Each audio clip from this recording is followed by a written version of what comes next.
Olá, olá, olá. Vamos fixar os nossos convidados aqui nos comentários. Ai, meu Deus, virei a câmera. Olá, sejam bem-vindos, Patrícia, Dona Nadir, Pedro. Saúde na rotina. Olá, deixa eu já colocar pra dentro já, não vamos esperar nada hoje. Deixa eu ver, convidar. Saúde na rotina. Saúde na rotina. Pronto, é isso. Vamos lá, deixa eu ver se eu consigo fixar os nossos arrobas aqui.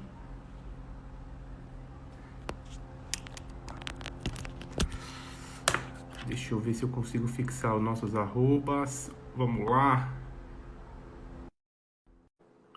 Pelo menos a imagem, né? Vamos lá. Aguardando, sejam bem-vindos, Fê. Olá, casal, tudo bem? Oi. Tudo bem, Tudo tudo bem? bem? Sejam muito bem-vindos. Deixa eu só colocar a arte aqui, que eu preparei um negocinho bonitinho aqui para vocês. E tem que... Voltei, desculpa, gente. Agora eu consegui, ó. Peguei os nossos arrobas para ficar bonitinho, que eu sou virginiano, aí já viu, né? Sei como é. Né, Daphne? Eu tenho algumas perguntas sobre isso. Virginianos, piscianos, como se dão, né? Mas Vai ser um bom passo. vai ser ótimo. Pessoal, antes de mais nada, muito obrigado por vocês terem aceito o meu convite. É um extremo prazer falar com vocês. Eu me sinto como se fosse amigo de vocês, mesmo não os conhecendo pessoalmente, porque o canal de vocês, a comunicação de vocês gera uma empatia espetacular. Acredito que vocês ouvem muito isso também. Então, é muito bacana porque eu sinto vocês muito próximos. Eu, minha esposa aqui em casa. Hoje nós maratonamos Saúde na Rotina para pegar alguns insights aqui interessantes.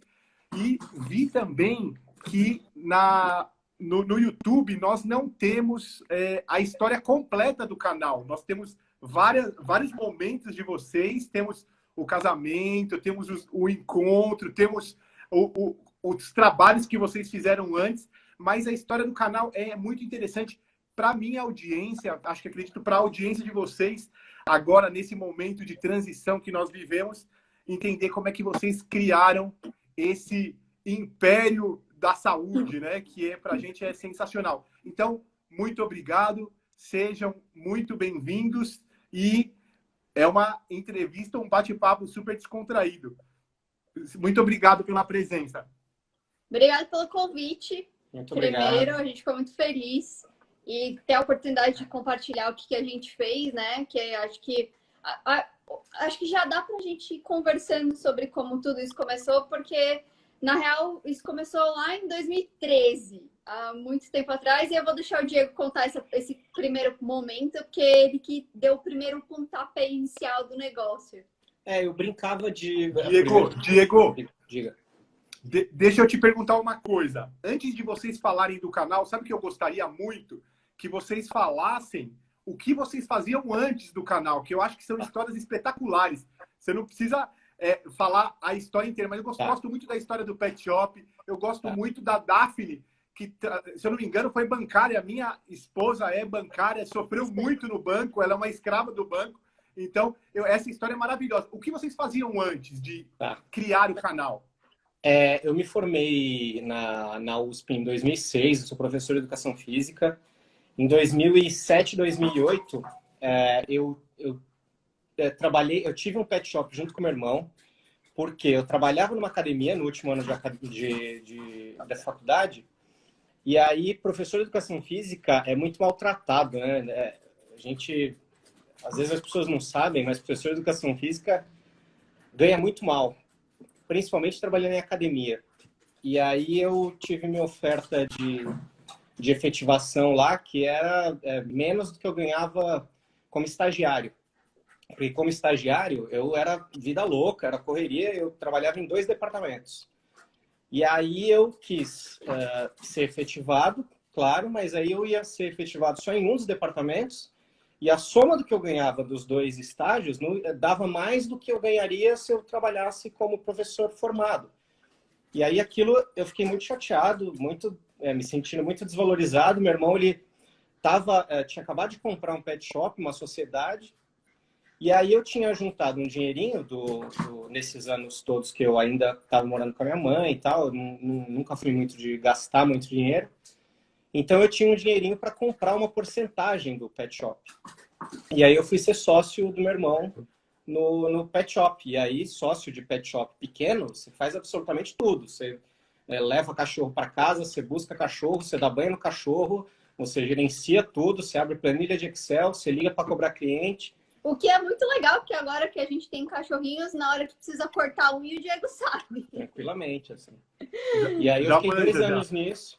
Eu fiquei 2 anos nisso. Enfim, a vida foi me levar. Eu queria muito ser professor universitário. E aí, para ser professor universitário, que eu sabia que era uma coisa que eu gostaria de fazer e que eu também conseguiria me valorizar enquanto professor de educação física, eu precisava de pós-graduação. Aí eu fui atrás de especialização. Na especialização, eu tive uma entrada para o mestrado, né? Conheci professores, fui bater papo, apresentei projeto. Acabei indo fazer o mestrado. E aí, quando eu acabei o mestrado, eu fui trabalhar numa consultoria educacional. Então, a gente dava assessoria para escolas, fazia avaliação institucional. E aí eu estava num momento assim muito tranquilo, assim, muito feliz. Estava trabalhando com gente legal, estava trabalhando na Avenida Paulista, saca? Eu estava num momento feliz profissionalmente, teoricamente. Mas eu não estava me satisfazendo emocionalmente, né? Eu chegava em casa à noite e eu tinha noite que eu chorava antes de dormir porque eu não estava feliz, né? E a Daphne vendo tudo isso. E aí, eu desde 2009, assim, eu brincava de fazer site. Na época da escola, na verdade, o meu outro irmão, ele me ensinou a mexer com HTML e eu brinquei de fazer site para classe e tal. Aquele cjb.net, eu fazia essas tranqueiras. E aí, desde 2009, eu ficava fuçando aprendi a fazer site em Dreamweaver, enfim, fazia site assim, bem lá no comecinho. E aí eu fui amadurecendo a ideia de trabalhar com internet. Aí 2012, 2013, assim, foram os anos que eu estava trabalhando, estava bem tranquilo profissionalmente, eu estava também consumindo conteúdo de quem produzia vídeos, né? PC Siqueira, Cauê Moura e Felipe Neto, basicamente. E eu achava aquilo interessante, a forma deles se comunicarem. E, paralelamente, eu sempre dei aula de personal, né? Esse tempo todo, depois de formado, eu sempre dei aula de personal, né? Às vezes mais aluno, às vezes menos aluno, mas eu nunca deixei de dar. E aí eu entendia que eu talvez pudesse misturar as duas coisas e fui tentar aprender como que se gravava um vídeo para a internet, como que postava um vídeo no YouTube, como que editava. E aí, enfim, comprei um computador, comprei uma câmera, comecei a fuçar naquilo, e aí um ano depois, 2013, em março de 2013, tinha acabado de fazer 30 anos, ou por volta disso, eu fui tirar um tempo para trabalhar com internet. Depois, não trabalho só com internet desde 2013. Depois eu tive outros trabalhos, dei aula na Unib, dei aula no Senac, na pós-graduação, mas desde 2017 a gente trabalha só com internet. Né? A Daphne, ela veio em 2000 eu cheguei 15, eu acho. 2015. Na real, assim, a gente se conhece desde 2011 e eu sou Relações Públicas, eu sou formada em Relações Públicas e aí eu nunca cheguei a trabalhar, eu nunca fiz estágio, porque eu não consegui entrar numa faculdade pública, então eu tinha que pagar a mensalidade. E os meus pais ficaram apertados durante os 4 anos que eu fiz faculdade, porque eles tinham que pagar a minha faculdade. E aí o estágio pagava muito mal, não pagava tipo metade da mensalidade. E aí eu tive que definir ali naquele momento o que eu ia fazer, se eu ia aceitar fazer estágio ou se eu ia procurar um emprego que me pagasse mais para eu poder ajudar meus pais a pagarem, né? Porque eu via dentro de casa que estava bem apertado.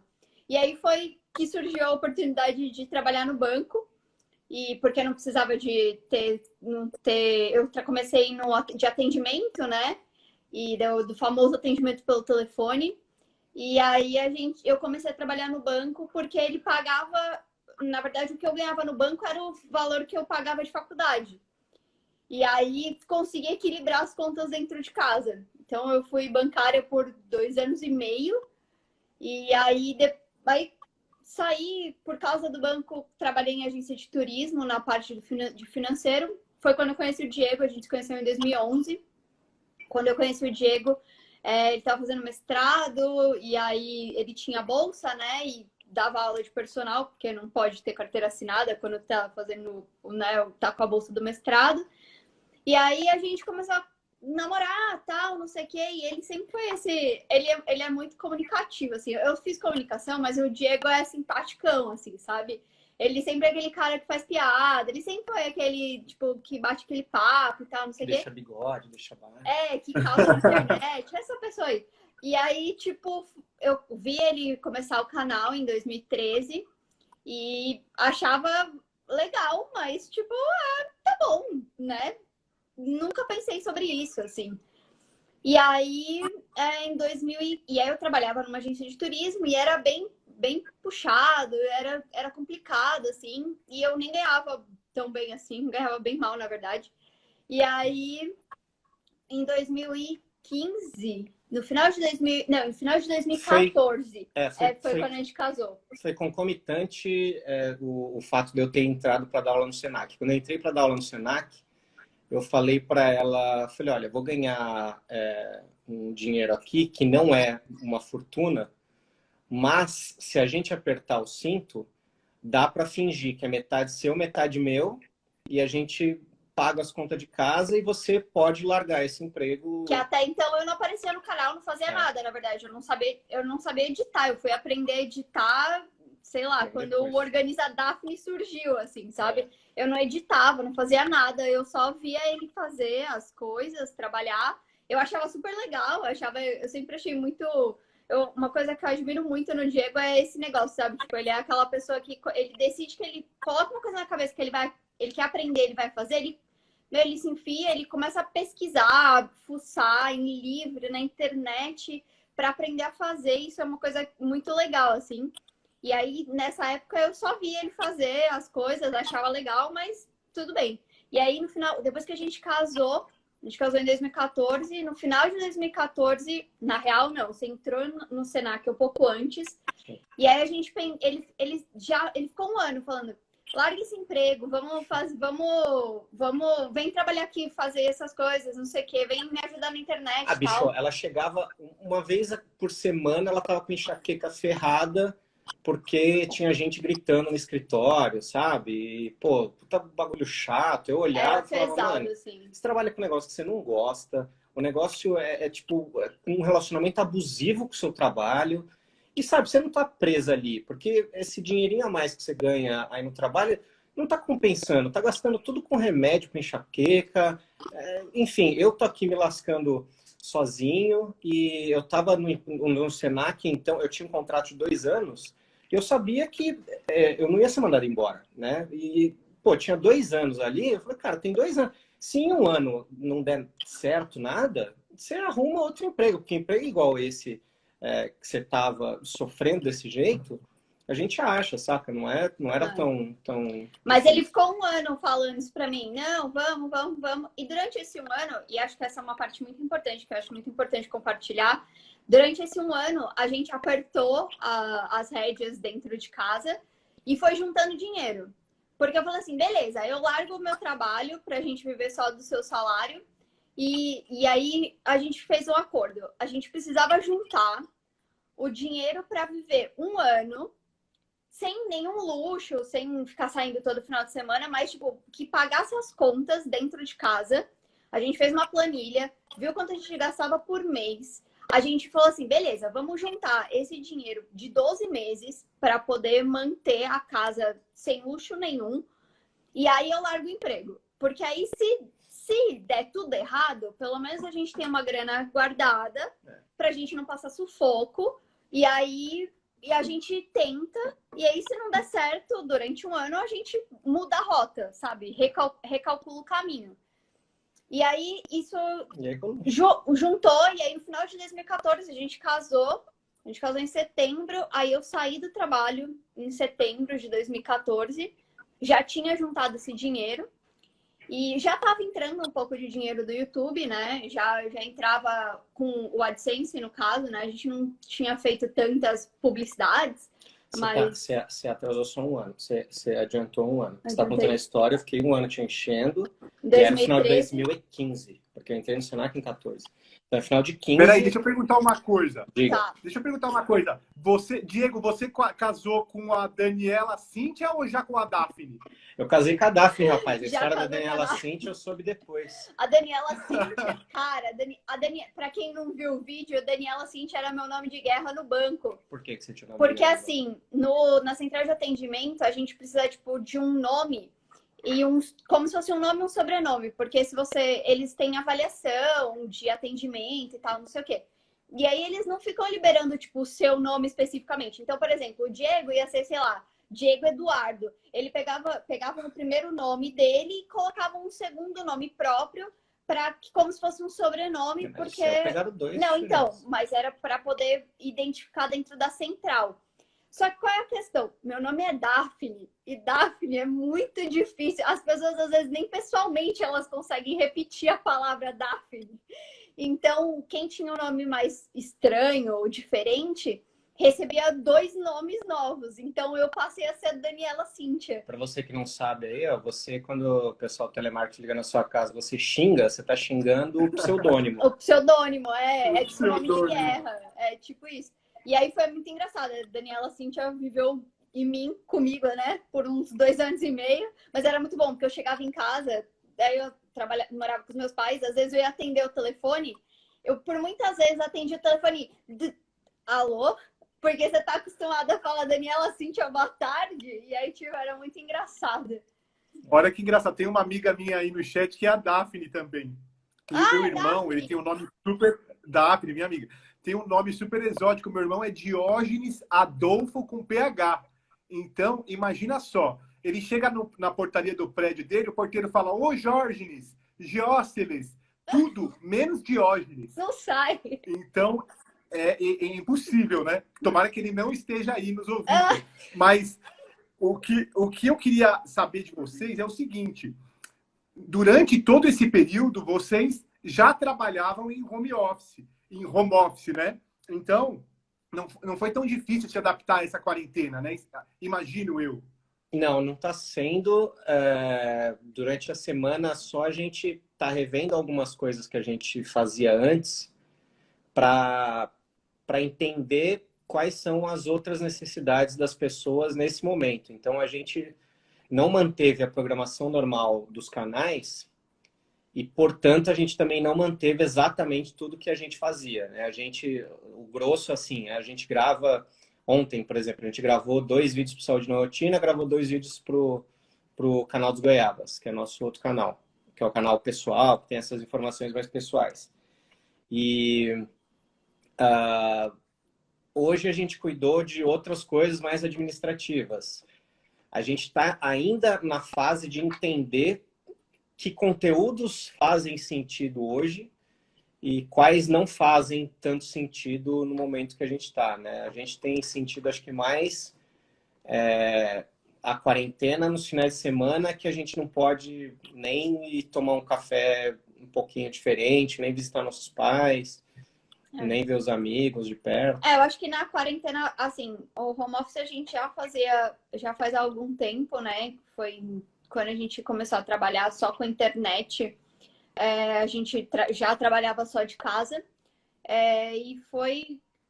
Essa mudança não aconteceu. Acho que pra gente a mudança está sendo a gente está aprendendo a viver num mundo diferente.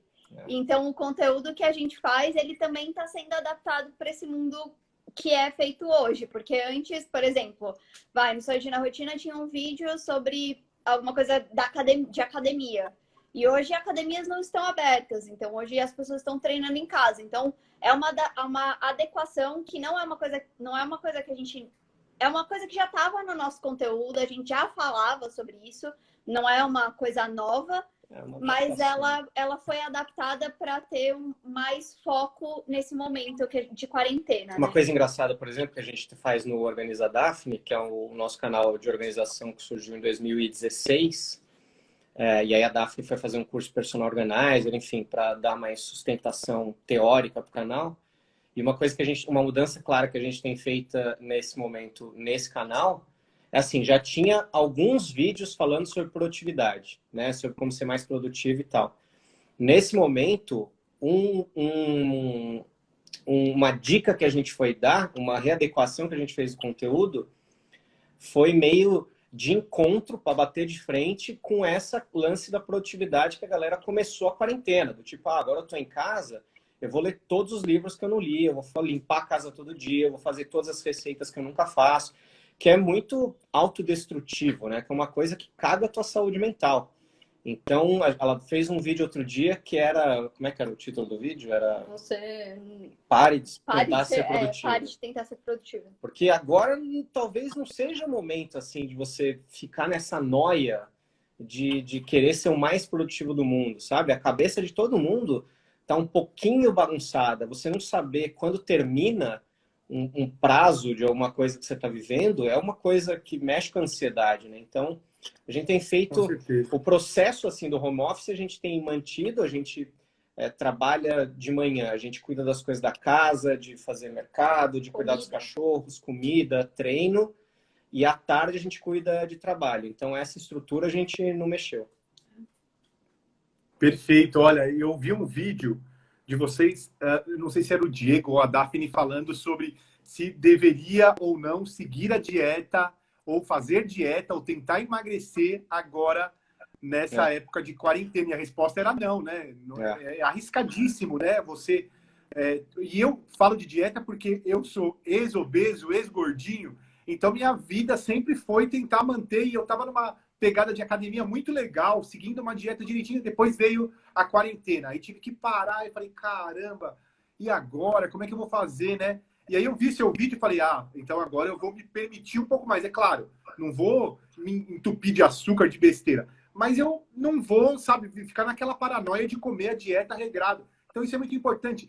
Na parte de produtividade, a minha vida era dar palestra pelo Brasil, viajar, e agora eu não posso mais, a gente nem sabe se poderemos ter auditórios com aglomeração social. A gente não sabe qual será o novo normal, né? O clichê que todo mundo está falando por aí. Ninguém sabe. Então, eu concordo plenamente, momento de reflexão, de interiorização e sem pressão, né? Sem se cobrar muito. Eu preciso ler aquele bloco de livro, como você falou. Eu preciso colocar o profissional, preciso arranjar novas formas de ganhar dinheiro. Acho que não. Acho que agora é hora de botar o pé no chão e pensar que tem muita gente passando por coisa muito pior lá fora.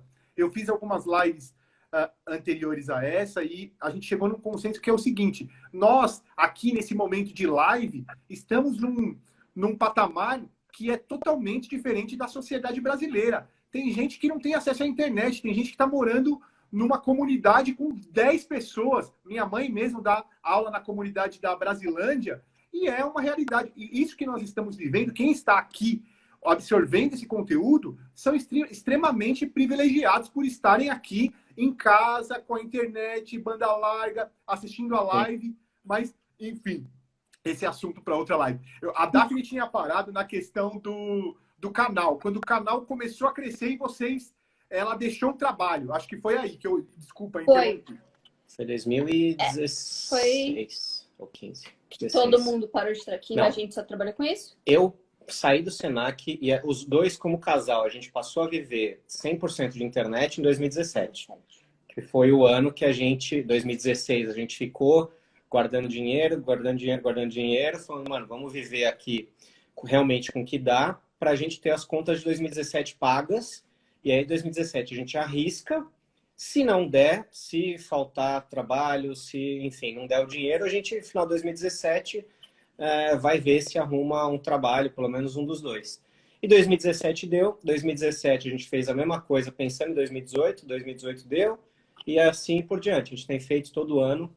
E o nosso planejamento ele é mais ou menos assim mesmo. A gente trabalha, a gente continua não não é tipo, entra um dinheiro, não é tipo, ah, legal, vou fazer 50 viagens, vou comprar, vou remobiliar a casa. Não, entra um dinheiro, aí tem esse dinheiro vai para manter, tipo, garantir o próximo ano. A gente divide, entra em dinheiro, a gente divide já nos meses do ano que vem. Então, tá entrando dinheiro agora, a gente tá vendo, ó, 2020, a gente também não sabe como é que vai ser, então essa conta de 2020, final de 2020 para frente, vendo, 2021, será que a gente consegue? Um mês, outro mês? Exatamente. Então, essa talvez seja a grande vantagem da gente ter uma estrutura pequena, né? Porque a gente já teve editor trabalhando com a gente gente já teve outras pessoas ajudando a gente, que a gente tinha um gasto com isso. Do final do ano para cá, a gente voltou a trabalhar só com a gente. A gente tem uma pessoa que cuida do nosso comercial, mas a gente edita todos os nossos conteúdos, a gente cuida de tudo. Então, é uma estrutura mais barata, né? Uma estrutura que você sabendo organizar, né? Isso que a gente até já deu palestra por aí falando dessa nossa organização. A gente sabendo organizar, a gente sabe um fluxo de trabalho que a gente consegue manter para manter os 3 canais, os 2 Instagrams, etc. Sem ficar louco. Acho que uma coisa muito importante sobre essa questão da organização é teste. A palavra de ordem de organização é testar. Porque às vezes a gente acaba, por exemplo, escolhendo, pensando que a gente vai usar tanto tempo para fazer alguma coisa, e às vezes a gente não precisa de tanto tempo, ou às vezes a gente precisa de mais tempo para alguma coisa. Então, o planejamento, ele entra em pensar as coisas que você precisa fazer, distribuir isso nos seus horários dos dias e na agenda, e aí você precisa pôr em prática. E aí você vai arrumando ao longo do tempo para que isso funcione com todos os horários, para você ter real noção de quanto tempo você demora para fazer cada uma das coisas. Então, quando a gente estava com a editora, ano passado a gente teve 2 pessoas ajudando a gente para editar. Isso foi muito legal porque a gente meio que economizou, entre aspas, ou direcionou esse tempo que a gente demorava para editar para outras coisas, para fazer outras coisas. Voltando para a edição para nossa mão, a gente sabe que a gente volta a dedicar mais tempo para isso. Então, por exemplo, a gente sabe que uma coisa que, sei lá, a gente tinha conseguido liberar o domingo para não trabalhar quando a gente estava com os editores. Agora a gente sabe que talvez o domingo de manhã, pelo menos, a gente vai ter que fazer alguma coisa, porque esse tempo ele está sendo ocupado de novo por uma tarefa que teve que voltar para a nossa mão. E acaba sendo bom porque, que nem o Diego falou, a gente tem conhecimento de todas as etapas, então a gente consegue tocar porque a gente conhece todas as etapas. E a gente sabe quanto tempo a gente demora em cada uma das etapas. Mas isso foi construído ao longo dos meses, entendendo as coisas que a gente faz, sabe? Às vezes eu queria ter... Eu lembro, quando eu era criança, eu acho que na 4ª ou 5ª série, uma professora deu pra gente ler um livro, e o livro era basicamente um diário. Uma menina que contava um diário. Eu nem sei se já te contei a história. Não é. Mas era uma menina que... O livro era um diário. Então, dia tal aconteceu isso, dia tal aconteceu isso. E ela escreveu um livro de acordo com o diário. E eu achei aquilo sensacional naquela época. E eu não sei se foi proposta da professora ou foi iniciativa minha, mas eu comecei a fazer um diário. E aí eu tive, durante, sei lá, 1 ano, 2 anos, um diário. E aí era uma fase muito interessante, porque é uma fase de transformação e tal. Você vai anotando as coisas no diário. E aí eu sei que eu fui para adolescência, então eu não sei em que momento da minha vida eu peguei aquele diário para rever e falei, cara, isso aqui uma hora vai cair na mão errada, as pessoas vão rir de mim. E eu rasguei aquilo e joguei fora. Desde que a quarentena começou, eu tenho vontade de começar a rabiscar de novo um diário.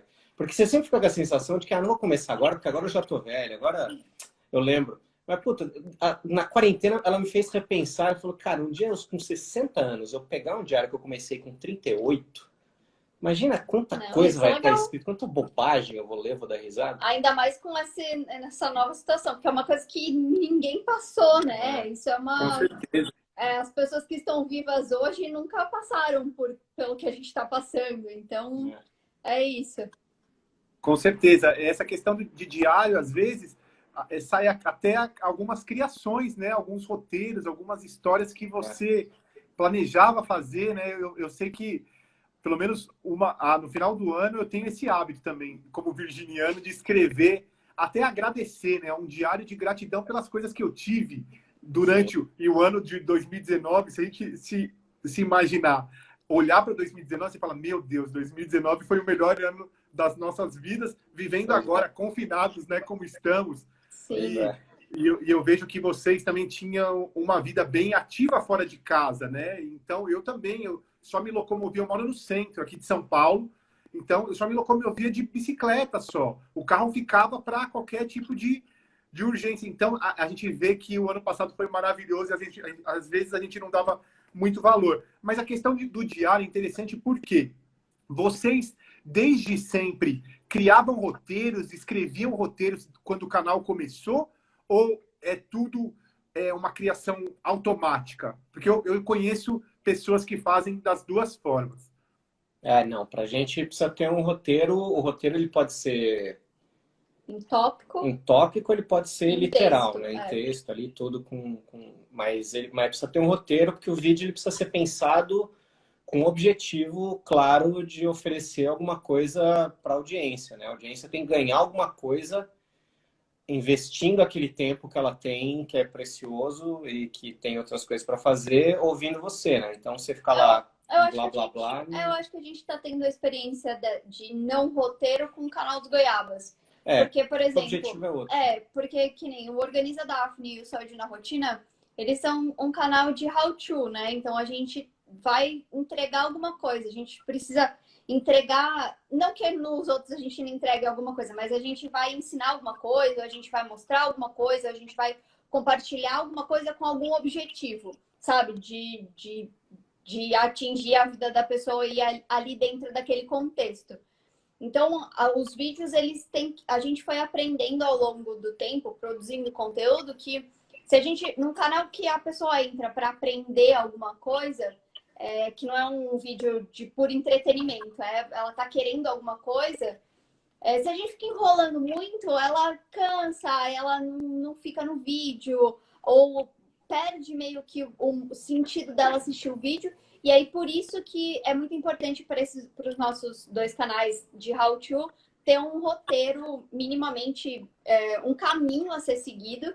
O do Saúde na Rotina, em geral, é mais em tópico. O do Organiza, eu tento escrever mais, porque eu falo muito. E se deixar, eu vou falando. E aí, quanto mais eu falo, eu vou me perdendo. E aí eu tento... A Daphne bifurca a conversa. Esse é o meu problema, sabe quando entendeu? Você vai contar uma conversa? Eu fui comprar pão. Aí, encontrei um cachorrinho lindo no caminho. Aí, comecei a conversar. Sabe qual cachorro que eu encontrei? É aquele que a Patrícia tem, que ela mostrou na viagem que a gente foi para Atibaia. Atibaia... Nossa, aliás, falando em Atibaia, a minha tia que mora em Atibaia, aí ela... Entendeu? Aí a história do pão... Acabou. Você se perdeu, porque já tem Atibaia. E eu sou assim, eu sou aquela pessoa que bifurca, mas eu termino todas as histórias. Então, eu não sei, isso que nunca ninguém esperou você terminar todas. Não, mas eu termino. Deixa eu fazer um parênteses. Eu acho maravilhoso, porque vocês devem ter estudado muito, porque vocês são contadores de histórias nato, storytellers. E é um assunto que eu estudo muito, storytelling. Então, essa questão da bifurcação, ela aprende demais também. Você vai levando. Quando você vê, você já está 5 horas assistindo Saúde na Rotina e, poxa, caramba, não mudei do canal. Mas, por favor, Dado. Então, e é isso. E a gente foi percebendo ao longo do tempo que se a gente bifurcasse muito, a gente perdia a audiência do How To, né? Então, a necessidade do roteiro, ela nasceu justamente para isso, para evitar a bifurcação e a gente conseguir entregar para a audiência aquilo que a gente falou que ia entregar. Mas a nossa experiência agora com o Goiabas é completamente diferente. Então, o canal dos Goiabas, ele nasceu acho que em 2018, se eu não me engano. 18 ou 19. E era meio uma válvula de escape, assim, pra gente, porque a gente sentia muita inveja de criadores que tinham um canal e falavam só absolutamente da vida e, enfim, construir uma audiência em cima daquilo. Ao mesmo tempo, a gente percebeu que nos nossos Instagrams tinha gente que se interessava pelas duas pessoas e não só pelo conteúdo que a gente estava dando no YouTube.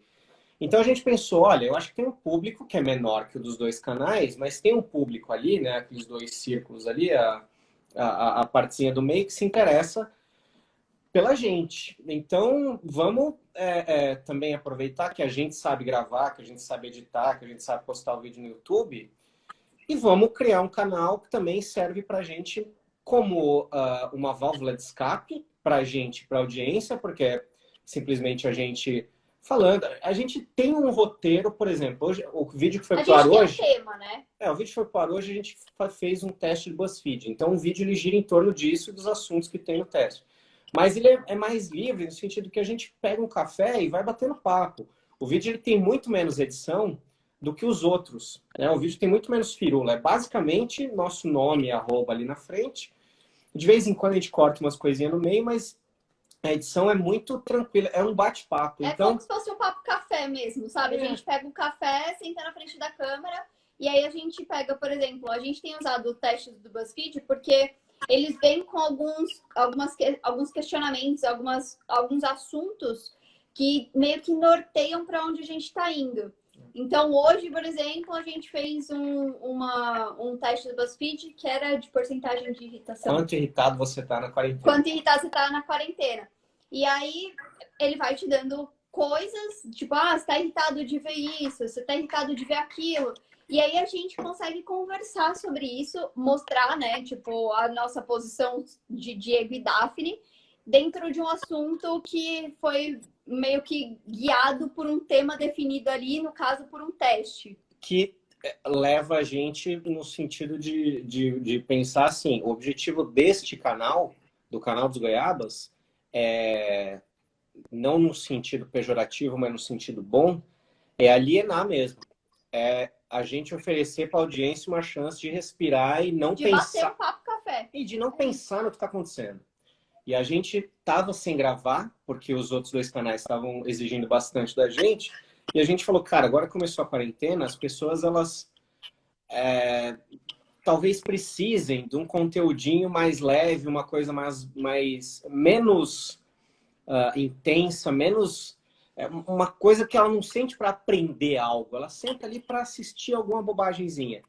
Então a gente começou a voltar a gravar, mesmo sem ter, às vezes, assuntos tão densos quanto a história, a nossa história, ou enfim, qualquer coisa assim. A gente começou a pegar teste mesmo, ou coisas mais simples, que é para dar esse conteúdo de entretenimento mesmo, de relaxamento. E aí a gente percebe que coisas roteirizadas não funcionam nem para a audiência e nem para a gente que está gravando, né? Porque a gente também precisa desse tempo gravando e fazendo vídeo para ser uma coisa mais leve, né? Então, são objetivos diferentes. São os dois canais de how-to que a gente tem e esse canal que é sem roteiro, porque é realmente para oferecer a experiência do bate-papo. E o canal dos Goiabas é bom demais, né? Porque vocês estão atingindo o objetivo de vocês, que é falar sobre vocês e fazer tipo uma coisa totalmente, entre aspas, despretensiosa, mas que oferece conteúdo, mostra, atrai a audiência, traz para perto, é muito bom. Agora eu vou puxar uma pergunta mais para o meu lado aqui do marketing. E eu sei que o Diego trabalhou na academia como estagiário e ajudou a fundar a área de marketing da academia. Uma história boa. Você acredita que todo o marketing dos 3 canais e dos 2 grandes também vieram dessa pequena escola da academia? Ou você veio aprendendo ao longo do tempo e encaixa um pouco de marketing digital em tudo isso? O que você plantou, além dos canais, além do Instagram, além de tudo isso? Isso vai ser muito bom para mim, pessoalmente, também. Tá. Veio mais a parte prática da coisa, não tanto a teórica, porque eu já gostava de brincar com site há bastante tempo, então eu já mexia com Photoshop. Antes do Google se popularizar, eu pegava imagem que eu achava legal, engraçada, eu salvava no computador para jogar no Photoshop, ficar mexendo e tal. Então, a academia foi o seguinte, eu era estagiário da musculação e era estagiário também do departamento de corrida, que também nunca chegou a existir, mas era um braço ali da musculação. Mas a gente trabalhava de sábado, era uma coisa meio voluntária, assim. Escraviário é legal, né? E aí, a academia que eu trabalhei quando eu estava me formando é a Ecofit. E era uma academia, assim, muito legal, no sentido de que é, sei lá, a primeira academia ecológica do Brasil. Ela tem todo um conceito ecológico e tal. E o Tony, que é o diretor, ele na época fazia, não sei se ainda faz, muito tempo que eu não falo com ele, mas na época ele fazia uma reunião mensal, ele, o dono da academia, com absolutamente todo mundo, né? Com estagiário, professor, coordenador, gerente, todo mundo, recepcionista, pessoal de vendas, todo mundo. E aí, numa dessas reuniões mensais, ele falou, pessoal, a gente tem semanalmente uma reunião com a agência de marketing que cuida aqui da academia, porque a agência bolava eventos para fazer na academia, ou ela fazia as artes, fazia o material, ela fazia tudo. E tinha uma reunião com o pessoal da academia e o pessoal da agência uma vez por semana, né? E ele falou, olha, quem quiser participar, tá super bem-vindo e tal. Quando ele falou isso, eu falei, cara, eu vou, né? Sei lá, deve ir um monte de gente, mas eu vou lá, estagiário, talvez, né, dê para aproveitar alguma coisa, aprender. Aí na quinta-feira, que era o dia da reunião que ia rolar, eu fiquei lá na recepção, na área que teoricamente era para acontecer esse encontro da academia com a agência, e aí não tinha ninguém, nem aluno. Aí eu olhei assim, fiquei achando estranho. Daqui a pouco eu vejo o Tony, né, e um pessoal ali, um casal, acho que era da agência, que eu não sabia que era da agência, mas eu vi os três ali sentados.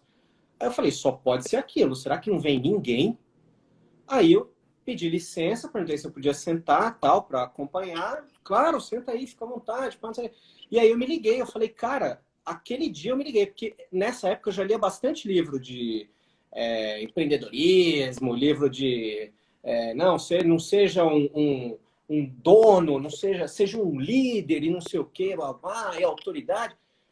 E aí aquele dia eu me toquei, eu falei, mano, as pessoas só falam, ninguém faz. Aí eu falei, que absurdo. Enfim, aí eu fiquei acompanhando essas reuniões semanalmente, ia lá sempre. Aí, um dia, o Tony, que era o diretor lá da academia, ele me chamou para tomar um café na padaria ali perto. Falou, então, estou querendo aqui começar a dar mais um gás nessa parte de marketing aqui. E só eu acompanhava as reuniões, né? Então ele falou, você topa me ajudar nessa, tal? Então, óbvio, eu como estagiário, eu não virei o gerente de marketing da academia. O gerente de marketing ainda era o dono da academia. Mas eu era meio o único, eu era a única pessoa que trabalhava com marketing. Então ele falou, como é que a gente faz? Você fica 4 horas de manhã na musculação, aí você tira uma horinha para almoçar e faz mais 4 horas à tarde. Falei, pô, para mim perfeito, vou trabalhar na academia, ficar lá 9 horas, vou ganhar o dobro. Eu ganhava, estagiário na época, eu ganhava R$ 350. Falei, vou ganhar o dobro e, porra, maravilhoso, assim, pra mim, saca? Eu ia guardar muito mais dinheiro. E aí eu comecei a ajudar ele vendo o orçamento, eu ligava para as pessoas, eu ia atrás do site, eu pegava, comecei a aprovar a arte. Então, todo esse esquema, eu comecei a entender como é que funcionava.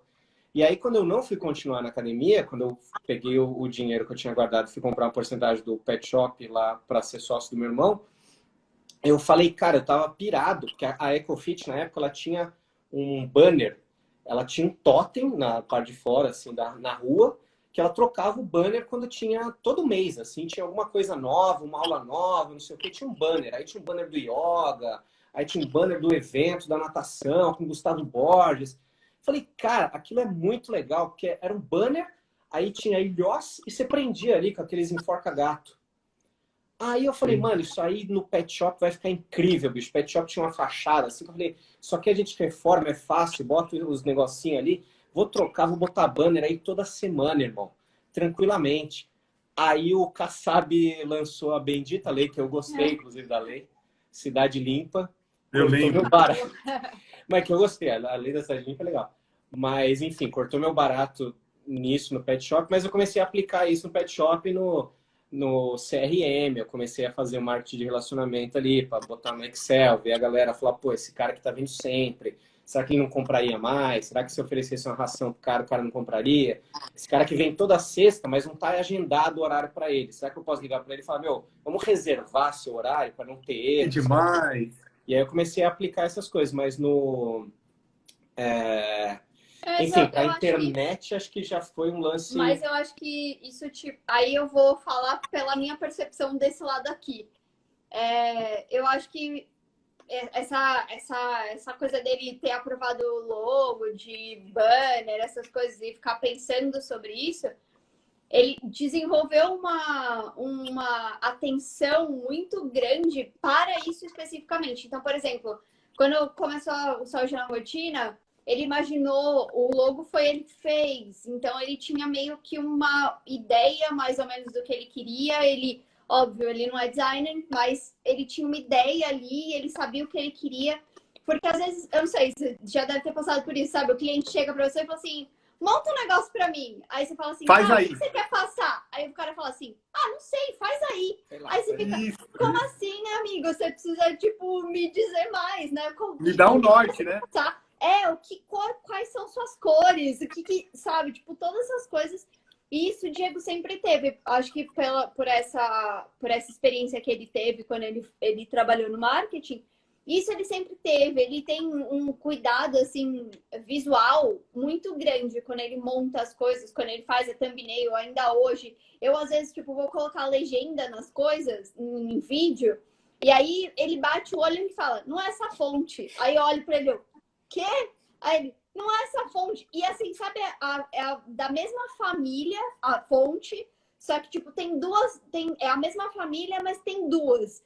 Aí eu coloco em uma, ele bate o olho e fala, não é essa fonte. Eu falei, mas é essa aqui. Ele, não, é da mesma família, mas não é essa. Então eu acho que todo esse cuidado isso tudo ele aprendeu, né, acho que nesse momento, eu acho que é uma bagagem de coisas que você trouxe, de ter essa atenção muito grande na comunicação visual, sabe? Mas eu acho que muita coisa mesmo a gente foi aprendendo na parte de internet, assim, depois que a gente começou a mergulhar mais de cabeça, assim, principalmente no que o Saúde, quando o Saúde na Rotina começou a crescer e começou a ser convidado para ir, às vezes, em evento. Porque aí a gente começou a entender como a agência funcionava, aí a gente começou a entender como a assessoria de imprensa funcionava, como, enfim, porque para ganhar dinheiro com internet não é simplesmente vai lá, cria um público, ganha seguidor e aí beleza. Pronto, tá rico. Você tem dinheiro, sabe? E ainda é muito... Eu pessoalmente, a Daphne, eu não vou comprometer nessa afirmação, mas eu pessoalmente considero ainda o mercado geral, assim, internet no Brasil, muito amador, muito amador. Engatinhando, né? Hã? Tá engatinhando ainda, né, Di? Tá engatinhando, tipo, há muito tempo, assim, sabe? A gente ouve que, o negócio tá andando, mas, nossa senhora, a gente vê... A evolução é com uma lerdeza absurda, assim, sabe? A gente foi para evento aqui no Brasil e fora do Brasil, a gente foi para 2 VidCons no ano passado, a gente foi para a VidCon dos Estados Unidos, a gente foi para a VidCon de Londres. A gente tá vendo as coisas acontecendo, a gente consome muito conteúdo desde o começo, a gente consome bastante conteúdo gringo, e, cara, como demora, assim, sabe? Para as pessoas entenderem certas coisas.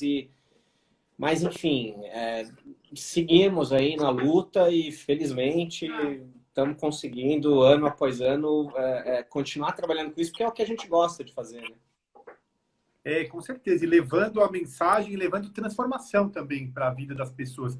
Você tocou num assunto muito, muito importante, que é o marketing de relacionamento, né? A partir do momento... Eu sempre digo que o marketing de relacionamento é o melhor dos marketings, porque quando você entende, né, o início, o meio e o fim do laço com o cliente, pronto. Do laço com o cliente, com o espectador, que é o caso de vocês, tá feito. Você já consegue entregar de todas as formas, não só no pós-venda, né? As pessoas entendem muito o marketing de relacionamento, o CRM, vamos dar um brinde ali no final para o cara voltar. Não é isso.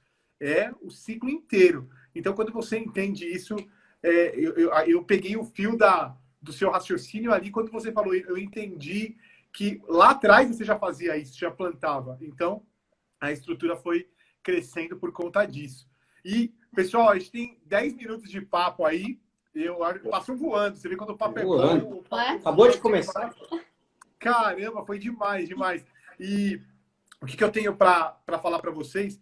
Eu tenho uma coisa a respeito da quarentena mesmo, que eu vi uma frase sua que você falou: a gente não é de um jeito, né? A gente está de um jeito, né? Que é a questão do momento. Muitas vezes a gente se coloca alguma coisa e fala assim, eu sou assim, eu não consigo evoluir, eu não consigo aprender. Várias crenças limitantes que a gente vai colocando. E agora, em momento de quarentena, eu tenho muitos amigos próximos que estão nessa fase, sabe? De, poxa, negativismo, de tal. É claro, não dá para ser positivo o tempo todo. Não dá. Eu sei que não dá, porque é um momento difícil que a gente desconhece ainda as razões. Mas eu queria saber de vocês, o que vocês estão fazendo, principalmente no dia a dia. Pode ser nos canais, no trabalho e pessoalmente para mudar um pouco, sabe, dessa energia. Eu sei que vocês transbordam energia aí positiva. Nem sempre. É difícil. A gente tem bagunçado um pouco os horários de dormir, a gente não tem conseguido dormir no mesmo horário que a gente dormia, então a gente também está acordando tarde, o que está afetando um pouco essa rotina que a gente tem de fazer as tarefas domésticas de manhã e deixar o trabalho para tarde, né? Uma coisa está afetando a outra. Mas, cara, eu vou falar pessoalmente por mim, assim, eu tenho tentado e tenho conseguido ler mais. É uma coisa que eu estava um pouco frustrado, porque a gente estava produzindo naquela roda de produção, assim, dos canais, e eu falei, cara, vamos desacelerar um pouco, Saúde na Rotina, a partir das próximas semanas, ele vai deixar de ter 3 vídeos semanais, ele vai ter 2, e aí vão ser 2 vídeos de Saúde na Rotina, 1 ou 2 do Organiza Daphne, e quantos a gente conseguir do canal dos Goiabas. Mas é importante, eu tô focado em, cara, tá bom, a gente está numa quarentena, a gente tem uma estrutura pequena, a gente felizmente não precisa cuidar de um escritório, não precisa pagar funcionário, então tudo bem se a gente desacelerar e ganhar um pouco menos nesse período. Então eu vou aproveitar, botar a cabeça no lugar, para afiar machado, saca? Para ler, tô lendo coisas, livros que realmente não eram a minha prioridade. Eu comecei ontem a ler um livro de economia, enfim, tá assistindo vídeos Aliás, fica a dica pra galera aí, tem um canal da USP no YouTube, que é o canal da Univesp, que é a universidade virtual, acho, Univesp. E aí tem aulas lá que o pessoal grava na graduação. Na pós-graduação também, meu pai, ele dá aula lá na USP, ele falou que teve umas aulas dele que foram gravadas, mas eu estava assistindo uma aula da graduação, que eu acho que é do pessoal da arquitetura, mas enfim, era uma playlist de História da Arte. E aí tinha um monte de aula lá de História da Arte. O cara botou uma câmera lá, o pessoal botou uma câmera e tá lá. E os alunos vão entrando e o professor vai falando, é como se você estivesse na sala. Então eu estou aproveitando para fazer essas coisas que realmente não eram prioridade na minha vida, para encontrar essa velocidade nova desse mundo novo, assim, sabe? Que eu não sei se era o mundo e eu que estava os dois acelerados, ou se eu estava tentando correr atrás, porque o mundo parecia muito rápido. Agora que o mundo deu uma desacelerada, assim, eu tô revendo onde que eu consigo desacelerar, o que realmente é importante para mim, assim. E eu estava sentindo falta de, sabe, sentar a bunda no sofá, tirar a camiseta do lado da janela, que a gente infelizmente não tem uma varanda, tomar um sol numa parte do braço que seja e ler, sabe? Isso para mim tá me ajudando a manter o ânimo nesse período. Eu acho que nesse momento, eu vou ser breve, que tinha 10 minutos, o Diego falou um montão. Eu esqueci, Tiago. Não, então, eu acho que, assim, uma coisa que está sendo muito importante, essa questão de desacelerar. Aí, Daphne, você fala muito, acaba logo. Meu Deus, me interrompe. Não, que isso? Tem a ver, essa questão de desacelerar, eu acho que tem muito a ver com parar e olhar, sabe? Porque às vezes a gente continua fazendo, a gente está ligado no automático, fazendo o que a gente sempre fez, e vai fazendo, vai fazendo, vai fazendo. E aí a gente esquece que a gente está num momento diferente, o mundo está diferente, e a gente precisa aprender como é que ele está funcionando agora. E aí a gente fica frustrado porque a gente está ligado no automático, fazendo as mesmas coisas num mundo que não é o mesmo, que não está funcionando da mesma maneira. E aí a gente se frustra porque não tá dando certo, entendeu? Tava dando certo porque não tá dando mais, o que eu tô fazendo de errado? E às vezes não é que o seu trabalho que você estava fazendo no automático, que você tinha encontrado um caminho naquele momento antes da quarentena e que estava funcionando, não quer dizer que tá errado, só quer dizer que nesse momento do mundo agora ele não funciona mais desse jeito. E eu acho que é muito importante a gente ter esse momento de parar, respirar e olhar de fora, sabe? Ter um momento de, pera lá, o mundo tá diferente, o que eu posso fazer, com o que eu sei fazer, o que eu posso fazer para reaprender a produzir e encontrar um caminho nessa situação diferente que a gente está hoje. E isso eu acho que é uma forma que pode ajudar a gente a diminuir a ansiedade e aprender a focar melhor, né? E ser mais assertivo nas coisas que a gente tem que fazer nesse momento que a gente está hoje, sabe? Sensacional, sensacional vocês dois. E eu também tô nessa. Muitos amigos me pediram, inclusive do marketing digital, do marketing político, que esse ano seria ano político, né? A gente nem sabe se vai ter eleição esse ano. Então me pediram, Flávio, vamos falar de marketing. Um curso. Cara, eu quase comprei um curso online de marketing político. Olha só. Então, e eu ia te falar exatamente isso, Diego. Você que está nessa vibe das finanças, da economia, eu tenho um vídeo no meu canalzinho é desse tamanhinho, lá no YouTube, que eu entrevistei o Luiz Barsi Filho, bilionário da Bolsa de Valores. Eu sou meio ousado. Eu falo, olha, vou mandar um direct lá para o Saúde na Rotina, vamos ver se eles aceitam, e aí vocês estão aí hoje. E aí eu fiz a mesma coisa com o bilionário, Luiz Barsi. Ele tem 6% do Banco do Brasil. É o primeiro vídeo do meu canal e o mais estourado. Deve ter uns 190 mil views lá. Depois dá uma olhada nesse vídeo que você vai gostar. É uma aula. O senhor, ele tem 84 anos e ele fala sobre a trajetória da Bolsa de Valores brasileira, da Bovespa, e fala sobre dividendos, É espetacular. Foi em 2015 isso. E me ensinou muito sobre esse universo, né?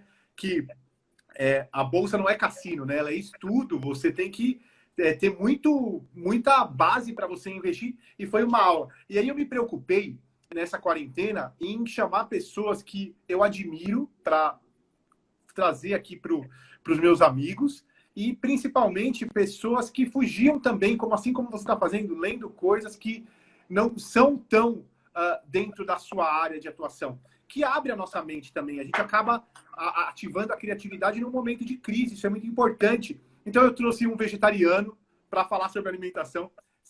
Na terça-feira, eu trouxe uma fonoaudióloga mestre também, em voz, para falar de medo de falar em público. Assuntos esses que são diferentes da minha área, mas que agregam muito nesse momento. E eu quero agradecer imensamente a oportunidade de vocês estarem aqui comigo.